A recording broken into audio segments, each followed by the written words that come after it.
ngeke ngahlala nginsizwa bafethu einsukwini ngiqoqela ukuthi ekathandana nentombazane unyaka wonke. So lensizwa ke ifihlela lentombazane ukuthi idla ama-ARVs yabo ukuthi HIV positive.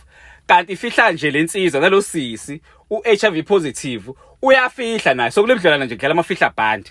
So ngavela ngakhumbula ke lento esijwayele ukuyenza nathi bafethu siza insizwa sokuthi sinenkinga ekamereni yabo but sonke siyabalance akekho ufuna uxoxela omunye ukuthi eyibazi bafethu mangihamba ibanga nomama ngisheshe ngijike eduze yabo noma mhlawumbe injini yami bafethu mangithi ngiyayishaya ayiqini kahle yabo so siyafihlelana bafethu ayikho into ethathifihle into efuna siyenze nje ukuthi sizame ukuthola usizo. So naye ke bafethu ikhombo ke le yami bafethu 450 if ihamba yonke kanje iphethe umseshi unganizalo la gogo kanye no powder but uyawazi ukuthi uyithenga ngokuhlukahlukana depending kuleso simo osukubhekene naso. So le combo ke bafethu if ukuthi uyayidinga ngomhla 28 and 29 izobe itholakala lapha eMTN Rank opposite uShell Garage kusukela ngo10 ekseni kuya ku3 bese kuthi ke ngalo futhi isonto mhla 29 izobe itholakala eWitbank lapha yana kwi long distance taxi rank izobe itholakala khona kusukela ngo12 kuya ku3 ntambama. So bafethu if udinga le combo but sikayigcini ngalokho bafethu nomseshi uyakwazi ukuthi mhlawumbe uma uthi uyakhathala